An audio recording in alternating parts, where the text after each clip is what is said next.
नमस्कार दोस्तों, आप सभी का स्वागत है टेक्नोलॉजी कीड़ा चैनल में। और आज इस वीडियो में मैं कवर करूंगा स्टैटिक जो वेरिएबल होता है, या हम लोग कहें स्टैटिक जो कीवर्ड होता है उसके बारे में।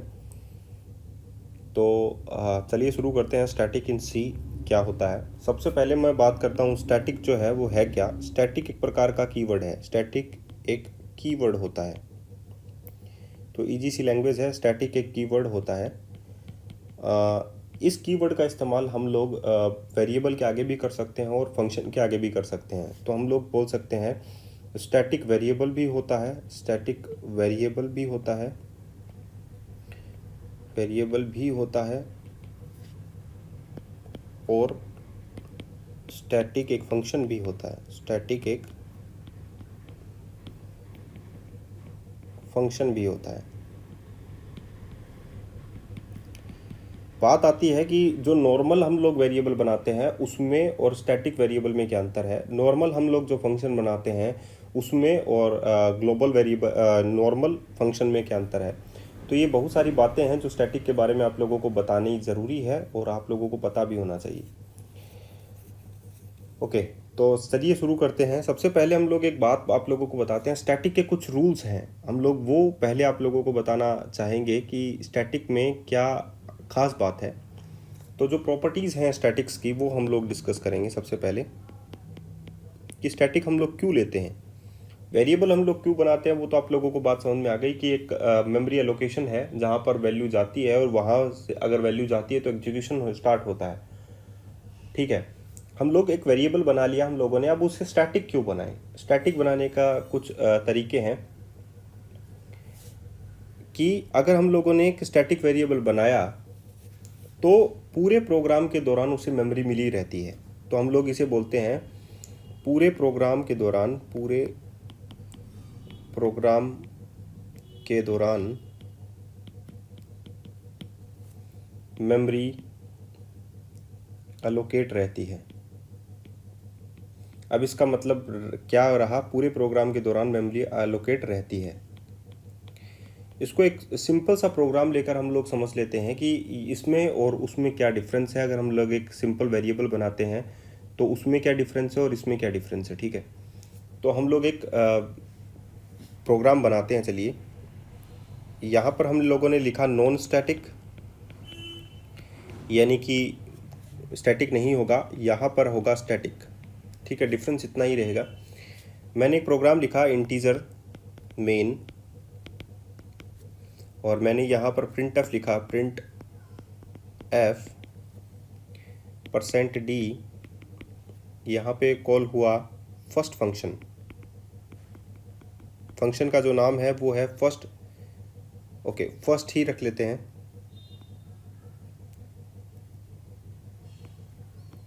ठीक है, फर्स्ट हम लोगों ने यहाँ पर रखा। दूसरा हम लोगों ने रखा print F %d।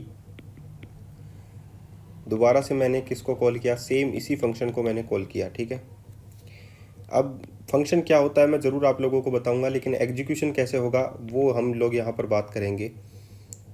Integer first, integer मैंने यहाँ पर लिखा काउंट, एक वेरिएबल बनाया काउंट, और उसमें मैंने इनिशियलाइज़ कर दिया 0। बाय डिफ़ॉल्ट अगर आप लोग 0 नहीं इनिशियलाइज़ करेंगे तो भी 0 इनिशियलाइज़ हो जाएगा। तो एक वेरिएबल बनाया काउंट इंटीजर टाइप का, और यहाँ पर मैंने लिखा काउंटर प्लस प्लस। तो यहाँ पर हम लोगों ने लिखा, एक वेरिएबल बनाया काउंट इक्वल्स टू 0, और हम लोगों ने यहाँ पर काउंट की जो वैल्यू है उसे हम लोगों ने इंक्रीज़ कर दिया 1 से। ठीक है, इंक्रीमेंट कर दिया और रिटर्न कर दी वैल्यू को, रिटर्न काउंट। अब ये प्रोग्राम जो है वो एग्जीक्यूट कैसे होगा, इसीलिए मैंने आप लोगों को कभी भी कंपाइलर के ऊपर मैं डायरेक्टली आप लोगों को लेकर नहीं गया, क्योंकि प्रोग्राम लिखते हैं और वो चीज़ें सही नहीं होती हैं तो आप लोगों को समझ में नहीं आएगी कि आप लोगों ने कैसे एग्जीक्यूशन जो है वो स्टार्ट कर दिया।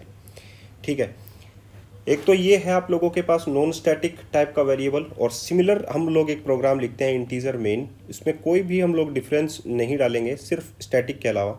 यहाँ पर मैं लिखता हूँ print F %d first, print F %d, और यहाँ पर दोबारा से मैंने लिखा फर्स्ट, प्रोग्राम क्लोज। उसके बाद में function start first, integer count equals to 0, count plus plus return count, और यहाँ पर मैंने लगा दिया स्टैटिक। सिर्फ इतना सा अंतर किया, मैंने एक स्टैटिक लगाया। अब ये प्रोग्राम का जो एग्जीक्यूशन है वो कैसे होगा, ये देखिए कि जो सबसे पहला नॉन स्टैटिक है वो यहाँ से हम लोग स्टार्ट करते हैं। सबसे पहले कंपाइलर इस चीज़ को चेक करेगा, एकदम सही है, हम लोग हेडर फाइल इंक्लूड करके नहीं चल रहे, एकदम सही है, ये करली ब्रेसेस लगाया हुआ एकदम सही है। उसके बाद में हम लोग यहाँ पर प्रिंट एफ करते हैं। जैसे ही ये प्रिंट एफ की लाइन पे आएगा, इस %d के बाद में जैसे ही इसको इसने फंक्शन मिला तो ये जस्ट इस फंक्शन पे जंप कर जाएगा।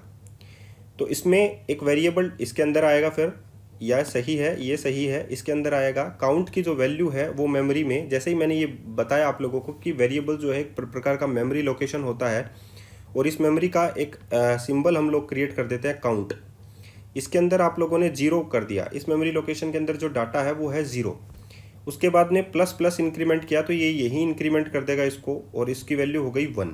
ठीक है, रिटर्न कर देगा काउंट को। रिटर्न करने का मतलब है दोबारा उसी फंक्शन के पास। तो यहाँ पर इसने %d लिखा हुआ था, यहाँ पर इसकी कॉलिंग हुई और यहाँ पर इसकी वैल्यू आ गई काउंट प्लस प्लस। तो यहाँ पर जब दोबारा रिटर्न करेगा तो ये वैल्यू इसकी प्रिंट कर देगा आउटपुट में आप लोगों के पास 1। इतनी बात समझ में आ गई। अब ये दोबारा नेक्स्ट इसको एग्जीक्यूट इसने कर दिया। अब ये दोबारा यहाँ पर आएगा इस वाले फंक्शन के अंदर printf %d, सिमिलरली ये इसी को ही कॉल करेगा।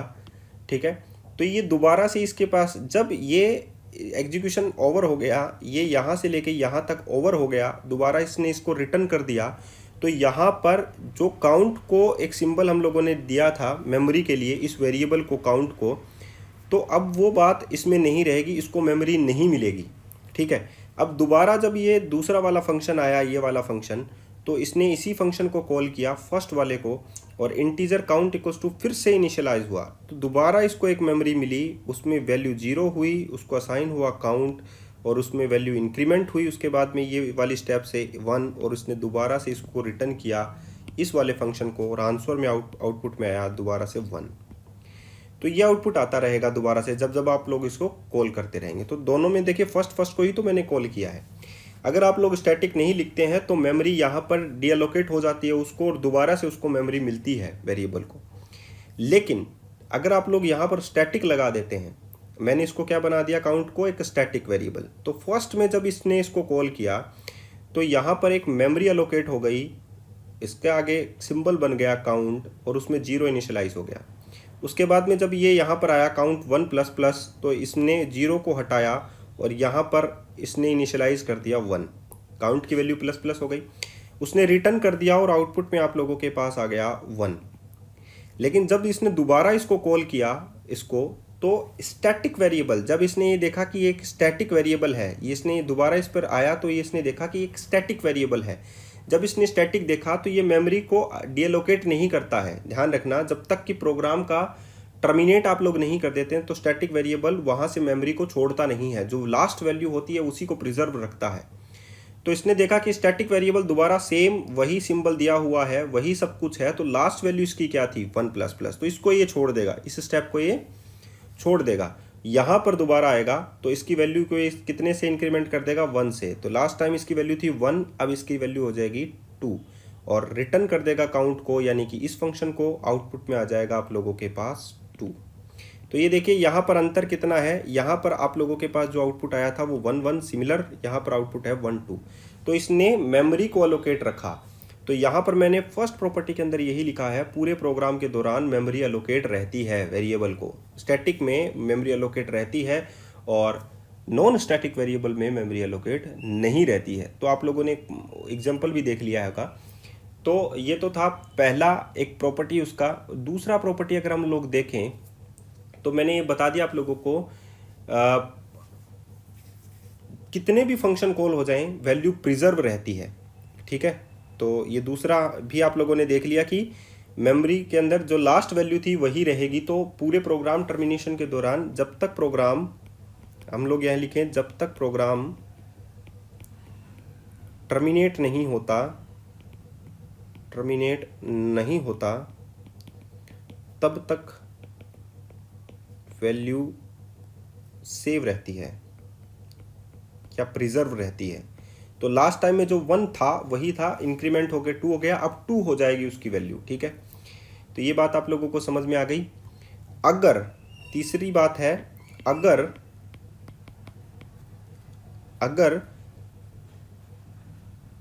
स्टैटिक वेरिएबल के अंदर, स्टैटिक वेरिएबल में वैल्यू असाइन नहीं की जाए, तो इसकी बाय डिफ़ॉल्ट वैल्यू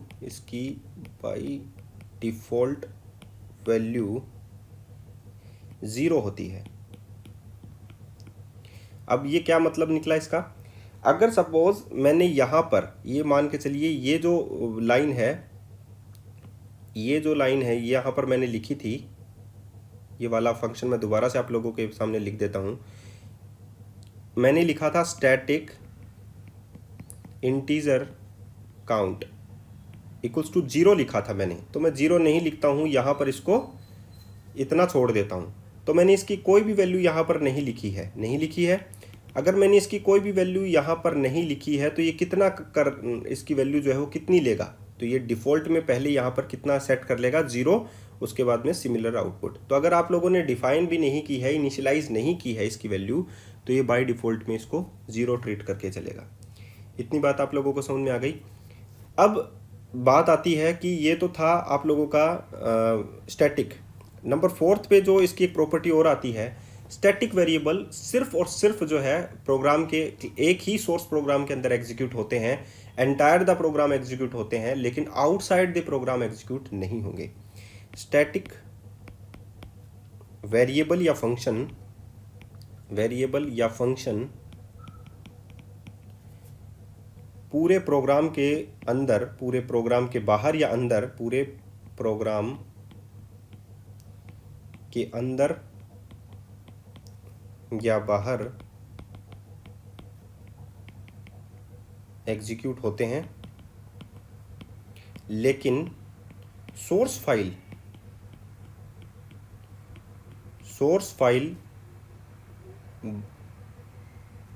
लेकिन दूसरी सोर्स फाइल के अंदर एग्जीक्यूट नहीं होते हैं।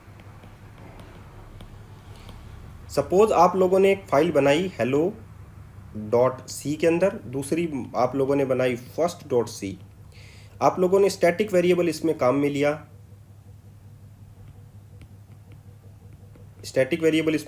आप लोगों ने।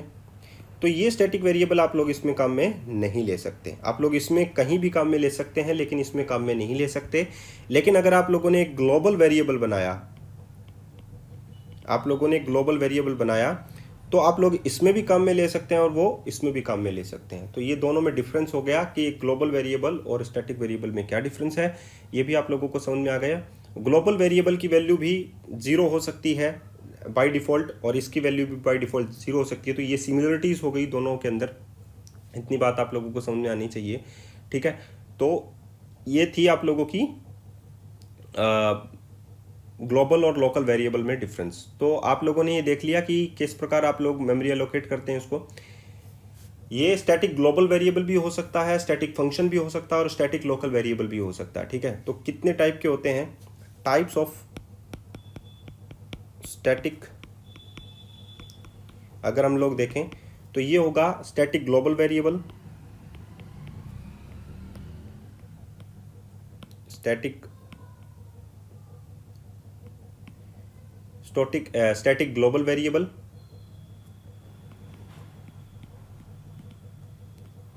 भी होता है, और स्टैटिक फंक्शन भी होता है,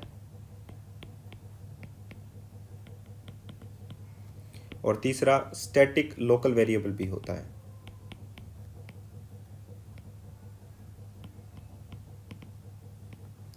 इतनी बात आप लोगों को समझ में आ गई। ये तीनों जो है वो आप लोगों के सामने हैं। अगर आप लोगों को कोई क्वेश्चन पूछना है तो ज़रूर पूछिए, और ये जो स्टैटिक ग्लोबल वेरिएबल है ये टॉप ऑफ द प्रोग्राम जो है वो डिफाइन होते हैं। जैसे कि हम लोगों ने यहाँ पर जो है मैं आप लोगों को ज़रूर बताऊंगा कि कैसे डिफाइन होते हैं। स्टैटिक फंक्शन क्या होते हैं ये नेक्स्ट चैप्टर में हम लोग ज़रूर पढ़ेंगे। और स्टैटिक लोकल वेरिएबल जो है मैंने अभी आप लोगों को बताया ही है कि पूरे प्रोग्राम के दौरान जो है मेमोरी एलोकेट रहती है, प्रोग्राम को फंक्शन कॉल होते हैं, नेक्स्ट फंक्शन को कॉल किया जाता है तब भी वैल्यू वही रहती है। ठीक है, तो बेसिकली जो मोटा मोटी जो थी आप लोगों की वो क्या थी कि स्टैटिक इन सी क्या होता है। स्टैटिक एक प्रकार का कीवर्ड है, स्टैटिक वेरिएबल भी होता है और एक स्टैटिक फंक्शन भी होता है। पूरे प्रोग्राम के दौरान मेमोरी एलोकेट रहती है स्टैटिक वेरिएबल को, जबकि उसको नहीं रहती। जब एक प्रोग्राम टर्मिनेट नहीं होता तब वैल्यू सेव रहती है। ध्यान रखना, जब तक कि प्रोग्राम टर्मिनेट नहीं होगा वैल्यू जो मेमोरी में एक बार असाइन हो गई वही रहती है। अगर स्टैटिक वेरिएबल में वैल्यू असाइन नहीं की जाए तो उसकी बाय डिफ़ॉल्ट वैल्यू 0 होती है। स्टैटिक वेरिएबल या फंक्शन पूरे प्रोग्राम के अंदर या बाहर एग्जीक्यूट होते हैं, लेकिन सोर्स अगर दूसरी सोर्स फाइल के अंदर आप लोग एग्जीक्यूट करेंगे तो वो फाइल एग्जीक्यूट उसमें स्टैटिक फंक्शन एक्सेस नहीं किए जाएंगे। ठीक है, तो आज के लिए इतना ही, फिर मिलते हैं नए वीडियो के साथ। धन्यवाद।